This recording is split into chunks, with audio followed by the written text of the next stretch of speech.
네, 안녕하세요. 반갑습니다. 교수 단독자입니다. 자, 지난 시간에 이제 괴테의 색채론과 그리고 뭐 뉴턴의 뭐 백광 이런 얘기 하면서 뭐 통일체다, 뭐 7가지로 분리된다 이런 얘기 말씀드렸는데 이어서 이제 실러, 프리드리 폰 실러에 대해서 말씀드리면서 시작을 하도록 하겠습니다. 이 실러는 극작가예요. 극작가인데 이제 괴테하고 실러의 시대라고 많이 불렸어요. 낭만주의 시대. 이 당시에 이제 괴테와 실러가 제가 이전 영상에서 말씀드렸던 낭만주의 운동 중에서 문학운동이었죠. 뭐였죠? 질풍노도.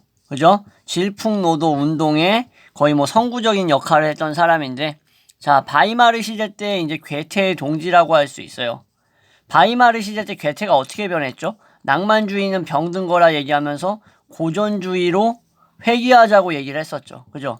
자, 이 당시에 이제 괴테의 동지인데, 이제 둘 다 이제 질풍노도 운동을 되돌리고 이러한 고전주의의 고전적 표현에 맞는 새로운 형식이 필요하다 해서 그것을 이제 발견하려고 애를 쓴 겁니다. 근데 이 실러 역시 초기에는 이제 진정한 어떤 질풍노도, 한마디로 이제 낭만주의적 성향이 초기에는 있었어요. 초기에 실러도. 예. 그래서 이제 그의 희곡 중에서 아주 유명한 거 도적대라고 들어보셨을 텐데, 이 도적대가 바로 이러한 낭만주의적인 초기 경향의 질풍노도적 성향을 완벽하게 담고 있는 희곡입니다. 이 도적대는 정말 꼭 사서 한번 읽어보셨으면 좋겠어요. 내용도 짧고 그렇게 뭐 두껍지도 않고 시사하는 바도 되게 큰데 1781년작입니다. 실러의. 자, 이게 이제 극장에서 초연됐을 때 사람들이 막 난리가 났었다고 합니다. 막 사람들이 막 비명을 지르고 막 서로 막 생면부지였던 사람들이 막 서로의 품에서 막 눈물을 흘리고 막 그랬다고 해요. 자, 이러한 상황이 왜 일어났냐면은 너무나 혁명적이었기 때문이에요. 이 실러의 도적대들이. 그럼 이 도적대들이 무슨 내용인지 간략하게 말씀을 드리지 않으면 여러분들이 제 말을 이해하지 못할 테니까, 도적대라는 것이 어떤 내용의 희극인지 중요한 부분만 핵심만 말씀드리도록 하겠습니다. 여기에 카를 모어라는 도적대의 우두머리가 있어요. 대장인데 얘가 이제 가부장적인 아버지의 권위에 이제 반항하면서 이제 자유의 이름으로 이제 혼란을 일으키며 집을 나옵니다. 자신에게 뭔가 이제 떨어질 거라고 생각했는데 떨어지지가 않았어. 그러면서 아버지의 이런 가부장적인 거에 반발하면서 나왔는데, 이 실러가 여기서 무엇을 구현하냐면은 임마누엘 칸트라는 철학자 아시죠? 칸트의 자율적 도덕. 자, 이 자율적 도덕이란 걸 뭘까? 바로 실천이성 비판과 윤리형이상학 정초 같은 이러한 도덕서에 나와 있는 인간 마음에 있는 인간의 법정이라고 부를 수 있는 양심과 같은 걸 얘기하는데, 스스로 판단할 수 있는 이런 기준인 도덕, 자율적 도덕이라는, 한마디로 이상주의적인 거죠. 자율적 도덕은. 이러한 이상주의적인 이러한 개념에 매혹됩니다. 실러가. 그래서 이 도적대에서 카를 모어를 통해서 그걸 보여주려고 하는데, 이 카를 모어가 어떤 식으로 이제 행동을 하냐면은, 자, 이 도덕적 상대주의. 이게 이렇게 변질될 수 있다는 걸 보여주는 거예요. 칸트의 자율적 도덕이라는 게 어떤 사람에게는 도덕적 상대주의로서 변질될 수 있다는 것을 보여주면서 이 문턱을 넘어서면 어떻게 될까요? 낡은 구시대의 질서는 어떻게 변질되냐? 바로 어느 것도 안전할 수 없다라고 표현을 하는 겁니다. 이해되시겠나요? 과거의 도덕적인 이상이라던가 신념이라고 여겨졌던 것이 바로 이러한 도덕적 상대주의적 가치의 일종의 자율적 도덕의 영향을 받게 되면, 개인의 양심 같은 거에 영향을 받게 되면 이런 식으로 문턱을 넘어서면 더 이상 낡은 질서가 유지될 수 없고 안전할 수 없다라고 얘기하는 거예요. 자, 카를 모어는 결국에는 나중에는 회개하긴 합니다. 회개하면서 이제 프랑스 혁명 일어나기 이제 8년 전에 나온 이제 작품인데, 중요한 것은 이 혁명 이후에 사상가들이 괴롭힌 문제, 바로 급진적인 인간의 이상을 어떻게 구현할 것인가에 대한 문제를 바로 이 도적대에서 다루고 있다는 점이 시사하는 바가 큰 거고, 여기서 정말 인상적으로 얘기하는 게 뭐냐면은 이 카를이 우두머리죠, 모어가. 그래서 이제 자신의 이제 세력으로 패거리로 들어오려고 했던 한 2명인가 3명 정도의 이제 불황자들이 있어요. 이런 불황자들이 이제 카를한테 와가지고 자기를 받아달라는 식으로 얘기하는데, 그래서 카를이 정말 멋있는 얘기를 합니다. 세상에서 아무리 위대한 어떤 숭고한 이념이라던가 가치를 내세운다고 하더라도 결국 이거는 폭력이자 도적질에 불과하다라는 거예요. 되게 인상 깊은 말입니다.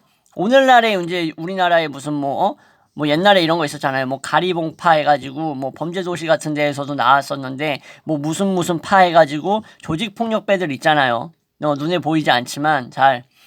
이러한 새끼들이 얘기하는 게 뭐 보통 뭐 지들 나름대로의 이상이라던가 이념 같은 것들이 있는데, 사실 이 카를이 말했던 거랑 똑같은 거야. 그냥 사회적인 눈에서 바라보고 올바른 기준에서 바라봤을 땐 아무리 뭐 시대를 뭐 정복하고 전복시키고 뭐 개혁시킨다고 씨부려도 결국 이제 우리가 보면은 너는 그냥 도적질에 불과하다, 도둑새끼에 불과하다라는 거예요. 그러니까 너네가 불황자 입장에서 나의 패거리로 들어온다는 게 무슨 뭐 아름답고 뭐 환상적일 거라는 착각을 갖지 말라는 식으로 얘기하거든요. 아, 나는 이 부분이 최고였던 것 같아, 솔직히. 이런 착각에 살고 있는 애들이 미성년자 애들이 많은데, 미성년을 탈피해가지고 허물을 벗은 놈들도 이런 생각을 아직도 하고 있는 새끼들이 있어. 나이를 처먹을 대로 처먹었는데도. 그러니까 문제가 되는 거죠. 자, 그래서 다시 원래대로 돌아오면 급진적 이상을 어떻게 구현하는가의 문제를 드러내고 있었다고 말씀드렸는데, 근데도 프랑스 혁명을 이끌었던 일종의 지도자들, 뭐 자코뱅파라든가 이런 사람들은 이 실러의 도적대라는 희곡과 자신들의 열망 속에서 공통점을 발견했다라고 얘기를 합니다. 그래서 실러를 프랑스 혁명의 명예시민으로 추대합니다. 이 도적대를 보면서 인상 깊었던 거야. 이 프랑스 혁명에 이제 관여했던 지도자들, 프랑스 혁명을 이끌었던 사람들은 와, 실러의 도적대가 우리가 추구하는 이러한 이상적인 것을 증명하고 보여주는 문학이구나. 이 실러가 또 다른 측면이 있는데, 문학이 인민하고 사회를 데벨롭먼트 할 수 있다고, 발전시킬 수 있다고 봤습니다. 뭐 틀린 말은 아니에요. 뭐 오늘날에는 정말 어렵겠지만, 미학이라는 것은 실러 입장에서 정치적인 잠재력이 있는 것이라고 실러는 얘기했습니다. 이 사람 실러는 또한 루소처럼 인류를 이 빌어먹을 근대적 상황, 이 근대적 암흑기 상황에서 구원할 수 있는 일종의 단순성을 믿었던 거예요. 그래서 자신의 도덕이라던가 이러한 뭐 상상적인 어떤 자신이 만들어낸 우주 같은 것들을 창조하는 일종의 이러한 근대인들이 지금 하고 앉아있는 연기가, 그 당시에 18, 19세기에 했던 연기가 애들이 하는 놀이랑 똑같다고 봤던 거예요. 근대인들의 연기, 애들 놀이, 이해되시겠죠? 동등한 의미라고 봤던 거야. 애들의 놀이 속에서는 이제 여러분, 이성과 과학이 포구한 일종의 현실이라는 차원, 이성과 과학적 현실은 여기서 놀이에서 아무 상관이 없어. 지양되는 거예요. 그렇겠잖아. 당연하잖아. 그죠? 그래서 따라서 예술이라는 것은 이런 상황에서 자유라는 말로 치환할 수 있고, 결국 인류를 정의할 수 있는 놀이에 불과할 수밖에 없다라는 식으로 얘기를 하면서 좀 낭만적으로 얘기를 합니다. 그래서 이제 이런 식으로 얘기를 하면서 자의식이라는 차원에 대해서도 비판을 하는데, 놀이가 행해지려면 너무 자의식에 깊게 파고들면 안 되고, 이러한 놀이 속에서는 자의식에 파고들지 않기 때문에 나타날 수 있는 반미학적 요소들이 나오게 되는 겁니다. 자, 미학적이라는 것은 자의식 속에서 막 뿜어져 나올 수 있는 건데, 이러한 미학적 요소들을 실러는 거부하고 일종의 놀이처럼 예술이나 이런 것들이 자유를 부여받아서 빛날 수 있게 만들고자 했던 거예요. 네, 좀 어렵죠, 이 부분. 네. 실러는 이렇게 얘기해요. 내가 지금 창작을 하고 있다는 사실을 의식해요. 아, 난 지금 창작하고 있네? 이렇게 의식을 하게 되면 상상력에 동반할 수 있는 나의 자유로운 자유는 제한된다라고 얘기합니다. 자, 다시 말씀드릴게요. 내가 지금 창작하고 있다는 사실을 의식하는 순간 내 상상력에 동반되는 나의 자유는 제한될 수밖에 없어. 왜 그러냐?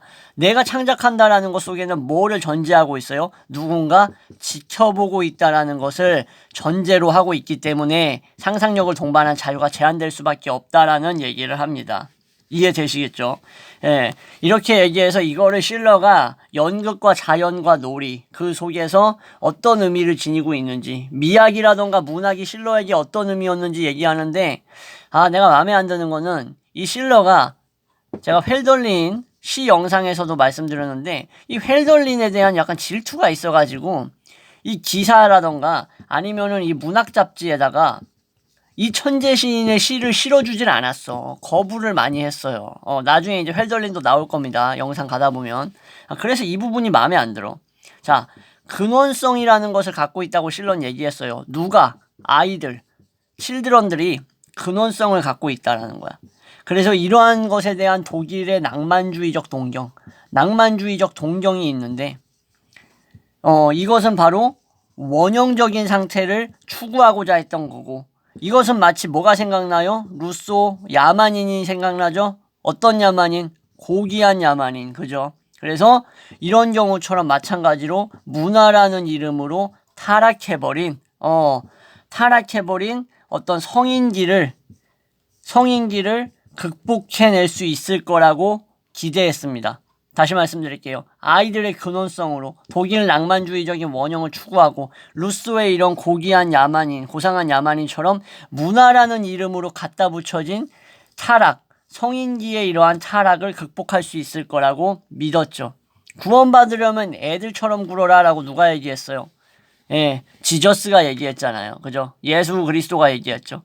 이 말과 비슷한 점이 있죠? 실러가 얘기했던 이런 일종의 아이들의 근원성 같은 것들, 그죠? 아이들이라는 것은 결국 낭만주의에서 순수성을 상징하는 거고, 이것은 우리가 회귀해야 할 어떻게 보면 궁극적 이상이라고 볼 수 있는 거예요. 정말 중요한 개념입니다. 우리가 돌아가야 될 모습이라는 거야. 실러의 시 환희의 부처, 이게 뭘까? 바로 베토벤, 루드윅 반 베토벤의 실러의 이 시를 교향곡 9번, 베토벤 교향곡 9번에서 절정 부분에 차용합니다. 루드윅 반 베토벤이 실러의 시 환희의 부처를 자신의 교향곡 9번의 절정 부분에 사용했다. 그래서 실러의 기쁨이라는 것은 결국 남녀를 단결을 시키고 힘을 합칠 수 있게 만드는 일종의 파워였던 거예요. 힘이었던 거야. 자, 멋있는 말 나와요. 기쁨이라는 것은 정신이 가지고 있는 관대함이라고 표현합니다. 관대함. 그리고 타인과의 연대감의 표현이다. 기쁨이라는 것은 당신의 정신의 관대함의 표현이며 타인과 연대감을 맺고 있다는 것을 드러내는 것이다 라고 멋있게 얘기해요. 베토벤 9번 교향곡에서 표현된 것처럼 낭만주의 시대를 지배하는 생각들, 기쁨, 아이들과 같은 것들, 근원성, 이런 단어들이 사실상 초기 낭만주의에서 추구했었던 감성이라던가 이러한 어떤 환각적인 것을 넘어서 독일 낭만주의에 와서는 이러한 차원으로 확장된다라고 여러분들이 이해하시면은 그렇구나 하고 이해가 한 번에 되실 거예요. 자, 프랑스 혁명의 지지자들은 이러한 것들이 잠깐이나마 실현됐다라고 봤어요. 그래서 계몽주의라는 것이 결국 1789년을 계기로 어떻게 됐어요? 낭만주의로 변했다라고 말할 수 있죠. 이렇게, 그죠? 말할 수 있겠죠. 자, 계몽주의는 이성과 이 정치의 개혁을 통해서, 자, 계몽주의는 이성과 정체의 개혁을 통해서 인류가 어떻게 돼야 된다고 얘기했어요? 완성되어야 된다라고 얘기했었는데, 자, 이러한 것들은 사실상 이 사람들 계몽주의의 고향이 어디였어요? 프랑스. 여기서는 실현이 똑바로 되질 못했어, 사실상. 그죠? 왜냐면은 여기에는 이제 구체제, 앙시앙 레짐이라고 불리죠. 구체제가 여전히 틀어박혀 있었고, 이렇게 귀족과 왕이나 교회가 장악하고 있었기 때문에 쉽지 않았어요. 자, 그래서 결국 평민들이 이걸 깨부시려고 바스티유 감옥을 습격하죠. 이것으로부터 프랑스 혁명이 발발하게 되죠. 그죠? 그러면서 뭔가 미국을 본보기로 하자라는 마인드로 들어갔지만 사실상 여기에 어떤 병폐 같은 게 나타났지. 이 시민들은 프랑스 혁명 이상에서